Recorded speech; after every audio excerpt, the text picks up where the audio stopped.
I'm going the wrong way. Okay, the Dosh House, a visual tour. Where does it start? And I apologize for this map. And I'm going to move around a lot because I get a little bit nervous, right? I'm probably talking pretty fast, pretty loud. My face could be red, but I'll settle down here shortly. It's not so bad when I talk at the camp because I know everybody in the crowd, right? But I'm thinking, so the cool part about this is, and you're not going to be able to see it too good, but Alexander Haight in 1783 drew up this map of Strasburg. And I'm going to really kind of blow up the town hall. This map exists in the town hall, okay? So if you go over to the town hall downstairs, say, hey, I'd like to see the Alexander Haight map, I believe it's in someone's office upstairs, okay? And they'll take you up there and show it to you. But it was in 1783, Haight, along with Stover, maps Strasburg out, okay? The Dosh House is located on lot 27, lot 28 that abuts the creek. Then he bought 38, Fire Hall, 39, the drugstore, now McCarthy's Acres Law Office, okay? So he buys these 4 lots. Philip Hoffman, okay? Anybody related to Huffman? Anybody? Really interesting guy, okay? He probably deserves, along with Samuel Eckerlin that Tim and I are working on, and a couple other people, deserves some study, okay? Because you got to look at that date, 1783. What's going on in America right then? We just won the American Revolutionary War, right? It was just over, okay? So Peter Stover starts selling these lots in 1760-ish, 61, 62, I think. 62 is when the first one sold, I believe, right? That's 15 years before the American Revolution ends, right? So, I mean, that's something that you got to get in your head, okay? So this thing's platted out when we finally push the British out of Yorktown, okay? The interesting thing about it is, gosh darn, I'll get this right here in a minute. 27 and 28, and this is the killer part for this map. Can you see that at all? It's really weak, huh? Let me stand back here, because I've got a little laser pointer. It was mapped out, the town, with a really, I'll give you some orientation. That little square right there, right, is King Street, right across there, and Holiday Street, right like that, okay? That would be in my wife Kelly Sager's real estate office, so a really, really good place to do business.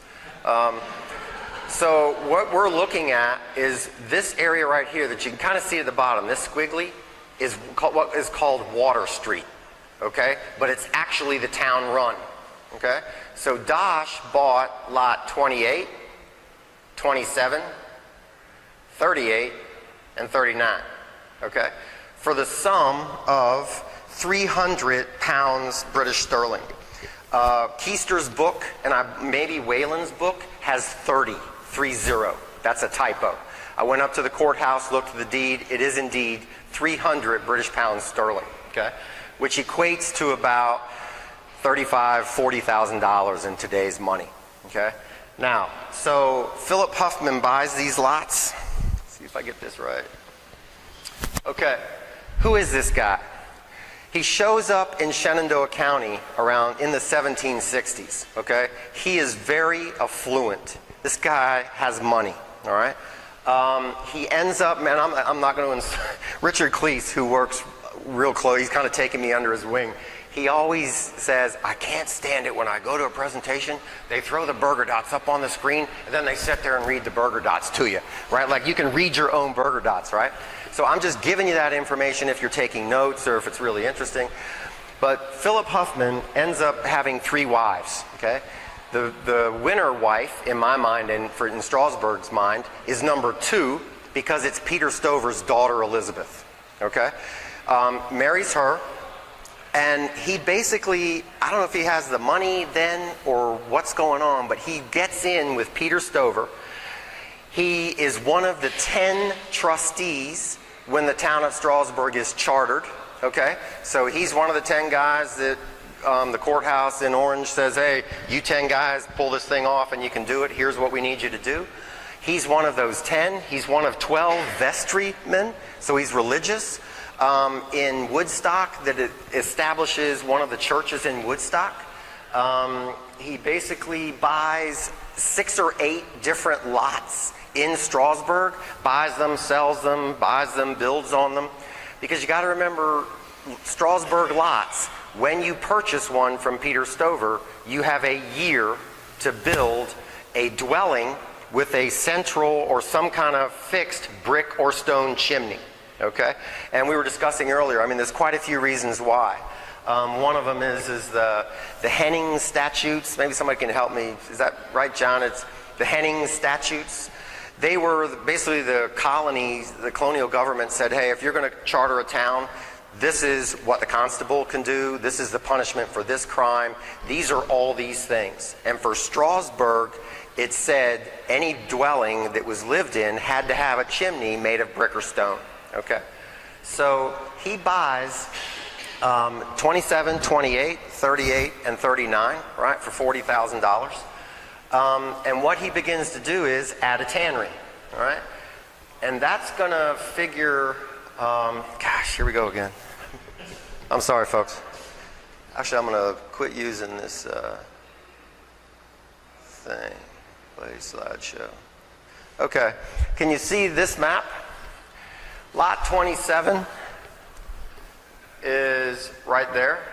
Lot 28, that's the Dosh House in that corner. Okay, there's 38 and 39. Now what you see is, that's the town run as it is today. Philip Huffman basically reroutes the town run out by the corner of the car wash, down through the middle of the lot, underneath the fire hall, across Main Street, kind of cuts over underneath Edward Jones. I don't know the people's name. That's my mom and dad's house right there, Bill Racey. Kind of cuts right back into the town run, okay? So Philip Huffman has enough wherefore, right, that he diverts this town run. And this is what, I think it's, I can't remember if it's Lakes Atlas or one of the maps, right, in 1885 that this is done. But you can see where the town run is rerouted. Philip Huffman, right, does this. Let me see if there's anything else. Any question? Hey, and I was going to say earlier, if you've got something to add, chime in, right? Like, I like history, but I'm not by any means the expert. Yes, sir? The question I have so far is, if the lots were purchased they were purchasing lots in the 1760s. 60s, 70s, 80s, 90s. There must, I assume then there must have been some sort of a town map drawing out the lots and all that before the one that we were looking at, the 1783. Mike Kehoe and I were talking about that you would have thought if we were going to have a charter to create a town, there would have been a plat, like you're suggesting. I've not ever seen it. And I'm not even 100% sure that I know that it exists. Okay, the earliest one I've seen is Alexander Heights map, 1783, like you said, 20 years late, right? So, but that's a good question. And again, when I talk about this, Philip Hoffman is a guy that needs research, right? This map, where's the original plat? That needs research, right? So, I mean, I think what we learn about answering questions in history is you get more questions than answers. Yes, sir? Significance of changing the town run and how that happened. Seems to me that'd be a fairly significant thing to have done. I would think so. Now, I'll say straight up, Philip Huffman, along with a couple other landowners, had slaves, right? So this is 1887? 17. This map is 1887. I'm just giving you a reference to the map, okay, right? Not when it was done. No, diverted When it was done.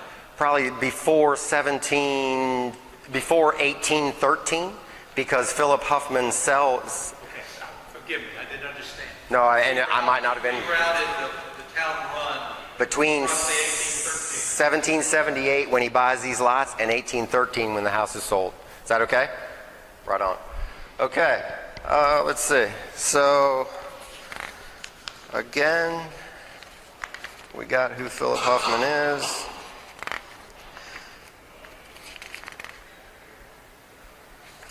All right, so he's diverted the run.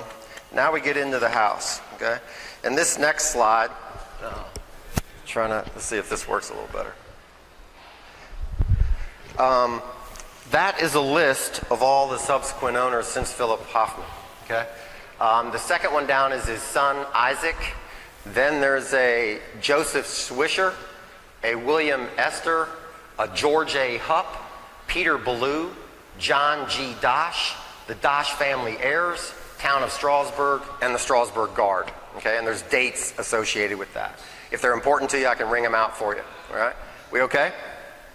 All right, I will talk about some of these folks a little later on, especially John Dosh, but I just wanted to give you a sense of how many times this house has changed hands and stayed the way it is. Okay, so like we said, the deed says you have to build a dwelling within a year with a chimney made out of stone or masonry, right?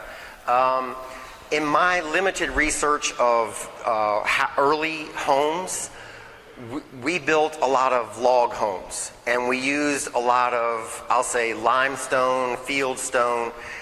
You had to have a whole bunch of money, at least in my mind, before you would begin to make bricks on site.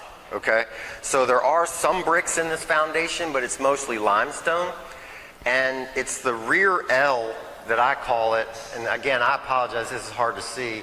It would have ended right here on this line. This section right here is added on last. So they build this 16 by 30 log structure, okay? They build, Philip Hoffman will build this front section a little bit later, and then somewhere down the line, somebody got tired of walking outside to get to the back, and they enclosed it, okay? The house would have been sided, and it's got really pretty siding upstairs in the second floor that's still visible, and I'll show you some of that.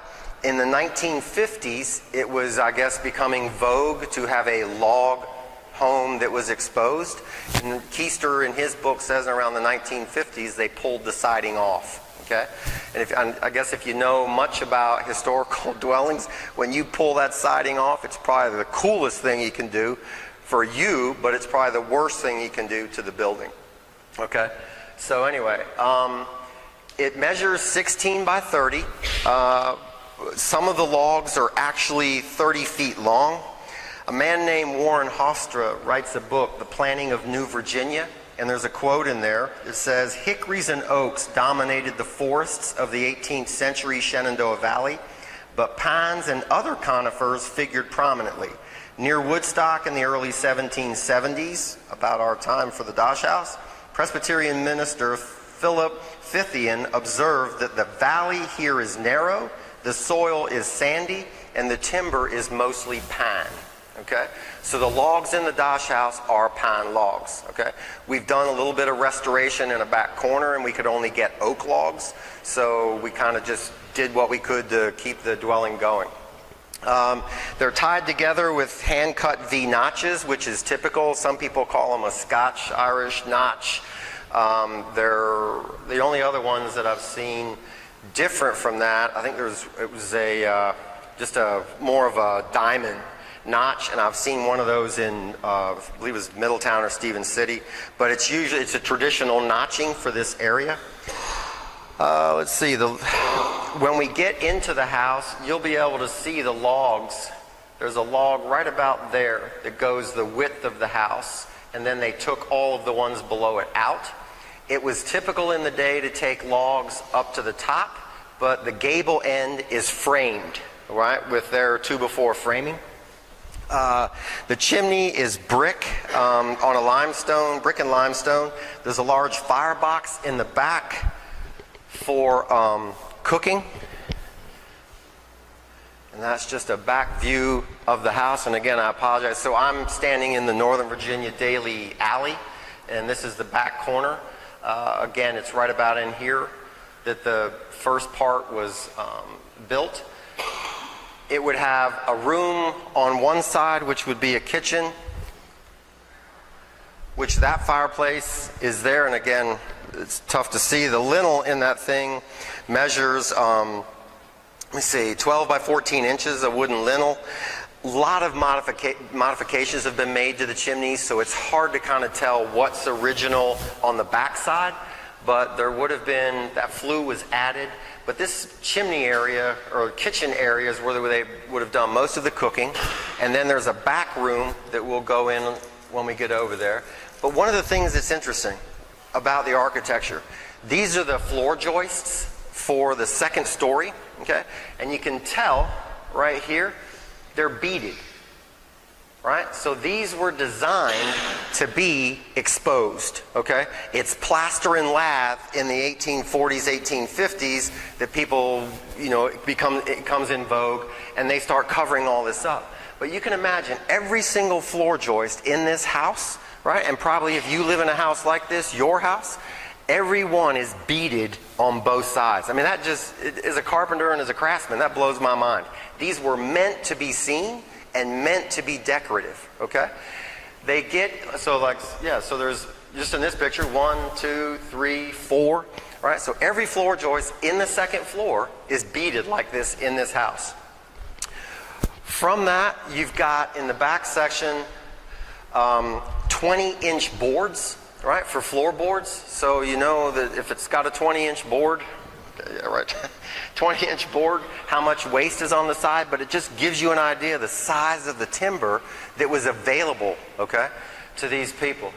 Again, a terrible picture. The trusses in the attic, in today's world, they have what they call a ridge pole, right, which is a 2x12 that goes this way, and the trusses lay into it, okay? These trusses are all hand-cut and notched, Roman numeral numbered, right, made on the ground. And again, if this is interesting to you, you can come look at the laptop, but each one is marked.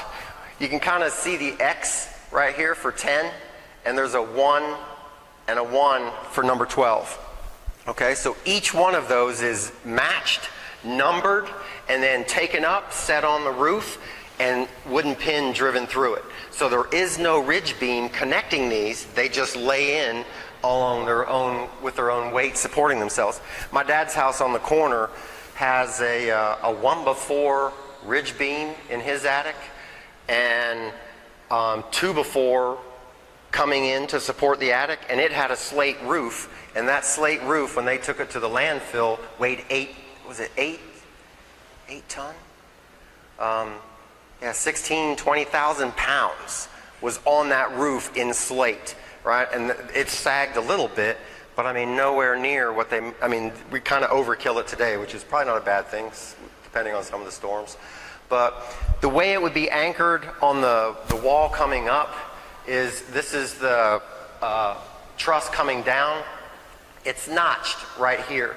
And this very top log in the house is cut on top like this, right? So the truss just lands on it. It's notched and then pinned again, okay? So I mean, just the carpentry aspect of this house is wonderful, right? I mean, if you appreciate those kind of things. So let me see, are we okay here? We're rolling on? All right. Nobody looks asleep, so that's good so far. All right. Let me see, got that part. The rear L, we got that. And You spoke about two separate buildings that didn't look connected. It's the back building where the stone separate chimney had to be the first building. Correct? That's correct. That's correct. The one in front of what didn't connect it is a later addition too. That is correct. Yep. So And back part is the original part of the house because that's what's got your chimney. That's exactly right. Yep. Now the front one has a chimney, right? And this is the upstairs. I don't know if you can see that very well, of the back building. But Philip Hoffman will satisfy the deed and build this 16 by 30 back section, okay? He is man enough and of means enough that he is not going to live in that long. All of the people that we've had in, Marl Calbian, a guy named, last name of Post, real nice guy, they all say the front section was built probably up to 2 years after the back section, okay, 1780, right? Because Philip Hoffman, if he was going to live in this thing, was certainly not going to live in the back section, okay, or at least not for long, all right? So a great segue into the front section. Oh, and one little thing, when you do walk up there, if you want to walk down the side, in one of the logs, a terrible picture, is an A. Funk, right? Was he just a kid that drew, carved his name in there? Did he help build it, right? But A. Funk, and it's interesting because the A is, get my big head out of the way, the A is right there, so it goes up and down, and then he did like a V instead of straight across, right? Which I think helps you date it, okay? And then the N in funk is right here, and it's backwards, right? So it's A, F-U, backwards N, K, okay? So it's just a cool feature of the house. Yes, sir? Mm-hmm. That's correct. That's correct.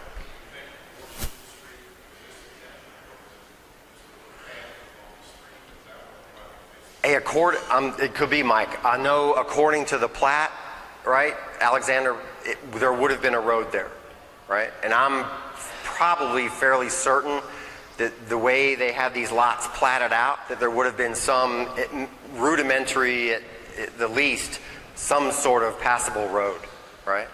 So good thought. And the other thing that I was reading about the different styles of homes, and John, maybe you can chime in here, that the English would build a dwelling and throw 2 doors in it, right? The Germans would build a kitch and a stube separated by a chimney, with the stube on the back side being a little larger, right? Which fits the Dosh House, but the problem is it has 2 doors, which kind of makes it English, right? So again, people spend so much time trying to define what style of architecture it is, and really I think it's just about getting in there, documenting it, seeing what you got, and moving forward. Because I'd like to call myself somewhat of a historian. I'm certainly not by any means an academic, right? And I take a little pride in that by saying I like to tromp the ground. Mike Kehoe and I talked about a lot of people got a lot of letters after their names, right? But they've probably only set foot on half of the battlefields they've written about. Right? I'd much rather be in the house, in the cellar, walking on the mountain, trying to find out where the paths were and those kind of things. But it's just really interesting. Yes, sir? You find a blending of English and German architectural influences starting about 1770. Okay. So you see both in the same structure often. Okay, that's good to know. Yeah, right in the time period that we are. Yeah. Yeah, thank you, John. Thank you. Okay, so we'll jump to the front section, okay? Philip Huffman, he does have children. I'm thinking about 7 or 8 with his 3 wives. He will build the front section. Again, I think it measures 16 by 20, 24 by 20 is the front section. It's going to be a hall parlor style, which means it's going to be one hall that you walk in the front door, steps go up, and then there's a parlor on the end. The interesting thing about these, and again, it's killer that these pictures aren't showing, all of this wood that in the trim and the cabinetry is original, okay? It's period, all right, for 1780 couple, okay? Beautiful cabinets, the doors, the floors that I learned, they had the ability to sash saw wood, but they didn't have the ability to deal with widths. So all of the widths were random. So what they would do is they'd pick a floor joist, 8, 10, 12, or 14 feet, and whatever the bulk of the lumber length fit into, they seamed, and you will see it in the Dosh House, they seamed everything on that floor joist. Okay? So they can't control width, but they can control length. All right, so none of the floors are weaved in like today's it's done. You will see that these will all seam on a floor joist right about here. Okay, and that's because they could only control length. The hinge, I believe I got a picture of that. It's kind of cool. Well, here's the paneling that's near the door that goes into the parlor from the hall. It was all sash sawn. Again, it is beaded. Right? And when you get in there, put your hands on this stuff. I mean, this wood's going on 200 some odd years old, right? I mean, it's like a baby's bottom. I mean, it's just incredible. And the way they cut the trim, right? And this trim's done with hand planes, right? This guy's running this hand plane down this piece of wood for each one of these cuts, right? And some of these profiles take 2 or 3 planings. Right, because you got to cut the hollow, and then you got to cut the other part. Right? Can you tell I'm getting excited? I'm digging this. All right. Here's one of the hinges on the door that goes to the parlor. Right. The interesting part about it, the people tell us, is the way it's made here.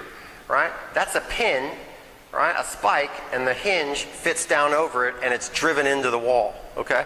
Not so much a pinned hinge per se. but kind of neat. Original to the house.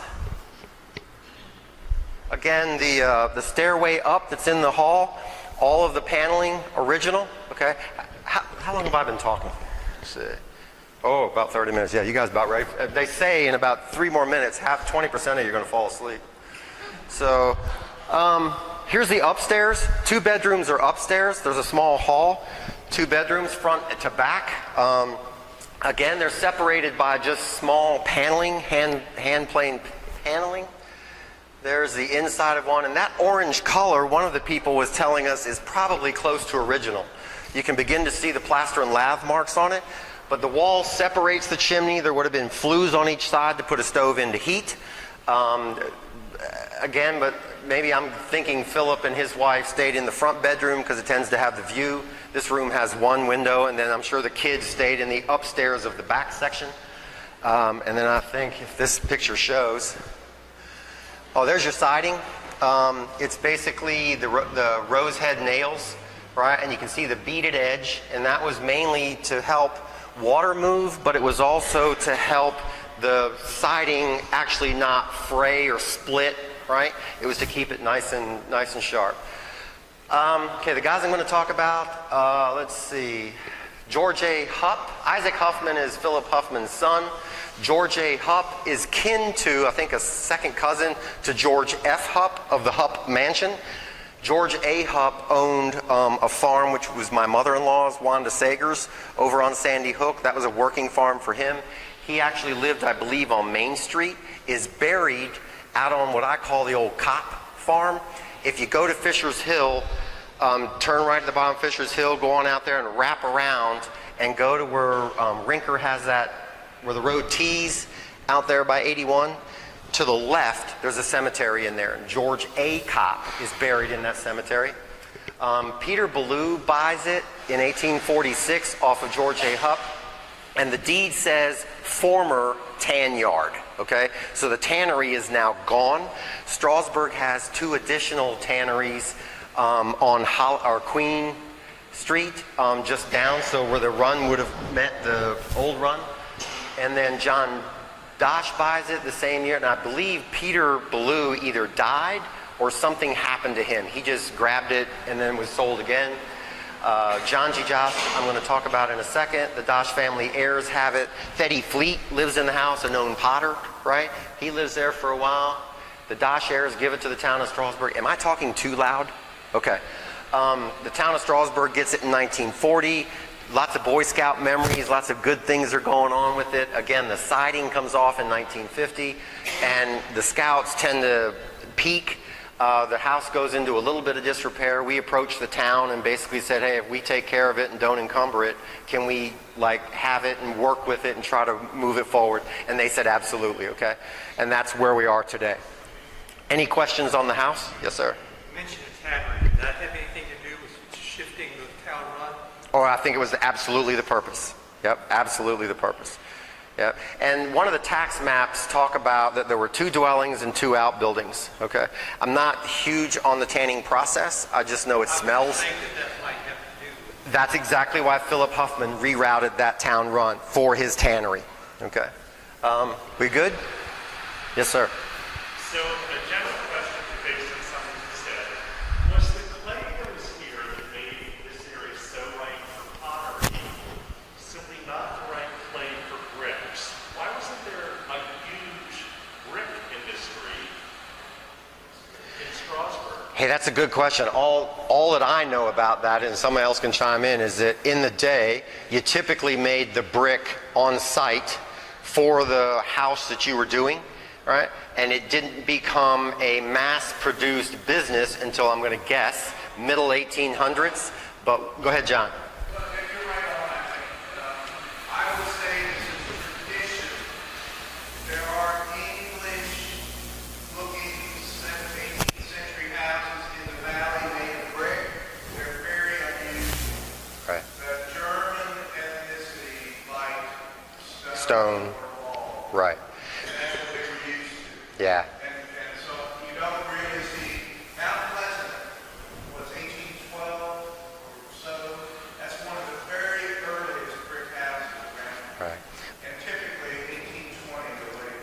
Sure, Mike. Yeah.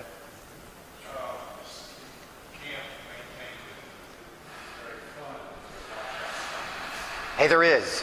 There is. Yes, and we work off, I think we have maybe a couple $1,000s in our building fund, and we did our last restoration on the back corner, which was about 4 feet long and about 7 feet high, and it cost us over $2,000. Right, so we move slow because we're small. I am the youngest in the camp, if that gives you any indication of how much labor we can put to that thing in a day, right?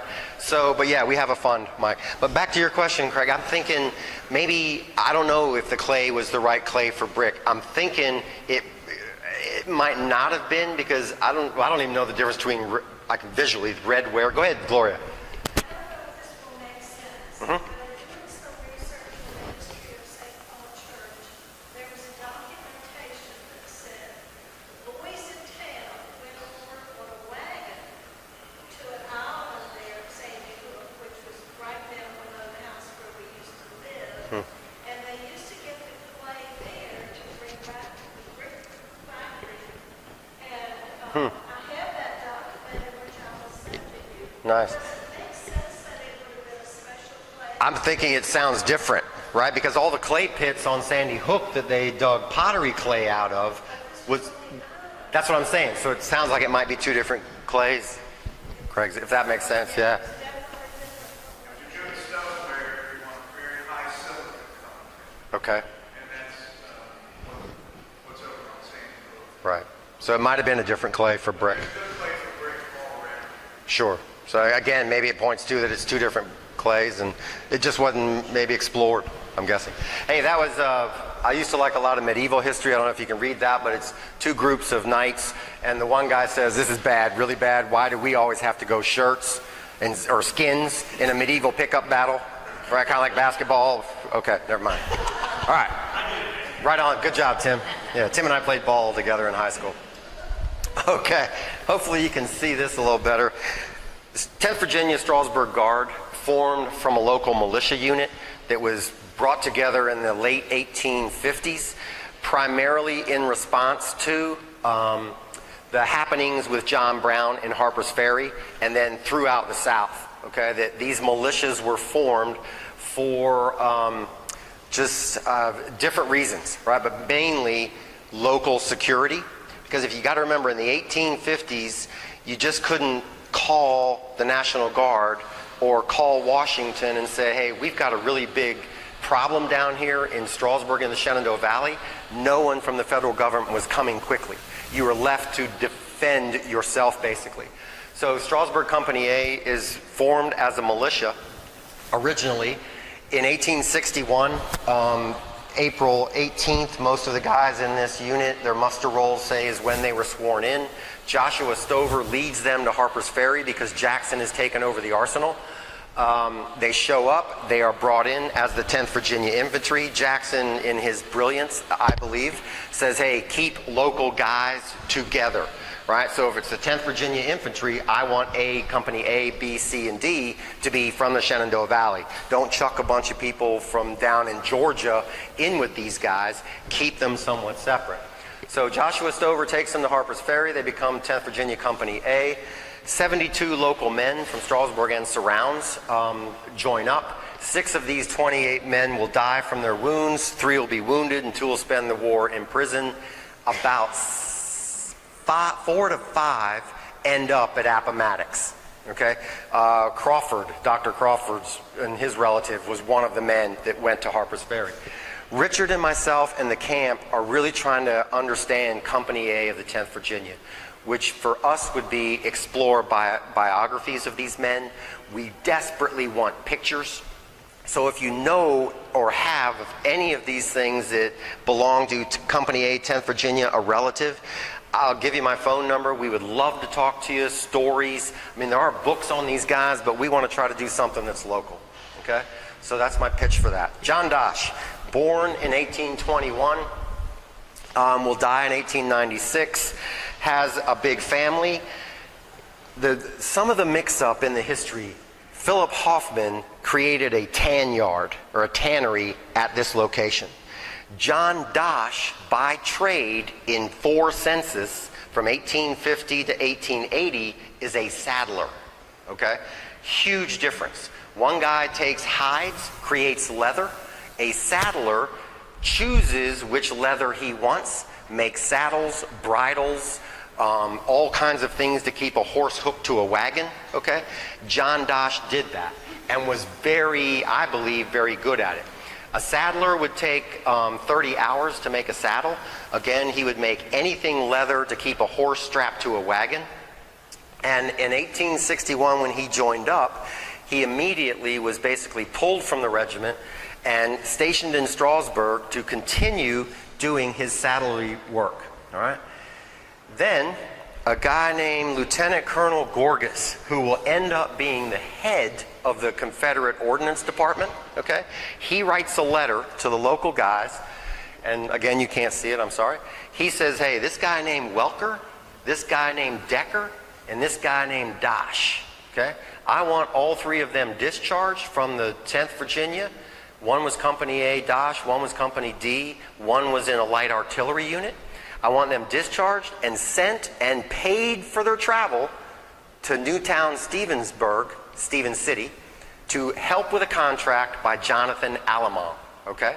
So they get discharged. All the books say Dosh goes up to Stevens City, works on this contract that this John Allemang from Stevens City has put together. This guy's an entrepreneur also, right? The guy knows how to make money. Lay preacher, Methodist, circuit preacher. So envision, he knows who's in Strasburg. He knows who's out in Woodstock, right? He's making the rounds. He knows people. People like him. People trust him, right? Lay minister, when I talked to the guy in Stevens City, he said, we're not really sure if he just got tired of preaching or if he knew there was more money in being a mercantile guy, right? So I'll let you figure out what it is. But he ends up opening a store. The Confederate Ordnance Department is scrambling, okay? They're trying to take over arsenals, get guns, take over arsenals, get ammunition. So what they do is they freelance a little bit, and they allow local people like Allemang to say, hey, I can make you 30 saddles and 10 bridles, and I can do it if you give me these guys, okay? So he's given those guys, I can tell I'm running a little long, I apologize for that. And he basically keeps Dosh for about a year for the contract. Then Dosh is turned loose from that contract because Allemang has provided what he said to the Confederate government that he would. Dosh is cut loose, okay? And at the start of the war, if I do the math right, he was 40, okay? So he didn't have to sign up, right? But I'm guessing he was in the local militia because in 1861, it was, I'm going to say 1718 to 35, okay? Right? The war goes on for a while. Dosh gets discharged, does his thing. Basically is setting around. In 1863, the Confederate Congress says, hey, Second Conscription Act, up to 45. Okay? Dosh is now required to go back into the military. He'll go in the 23rd Cavalry. Richard Cleese likes to joke a lot that after the first year, half or better of the infantry guys, they get tired of walking. So they go home, get the family horse, come back, and they're now in the cavalry and they don't have to walk anymore. Okay? So Dosh does the same thing. Okay? He basically serves out the war, is paroled in Winchester. Raises a family there with Rebecca Funk, again, who is one of the Funk ancestors that started the mill and started the town. And then he is buried up in the Lutheran cemetery, right, in a marked grave with his wife Rebecca. So was that too quick on the John Dosh thing? All right, is that okay? All right, good. Any questions on the house or John Dosh? Oh. This is, Gloria, this one's for you. When I was figuring out who Allemang was working with, there's a saddler in Stevens City in the 1860 census, right? And this Allemang is in this 1860 census, second richest man in Stevens City. Guess who's living at his house at 18 years old and is working for him as a merchant in the store? Luther D. Funkhauser, who builds Brillo's Grocery, right? Boom! We got a connection there. It kind of excites local historians. So. Right on. All right.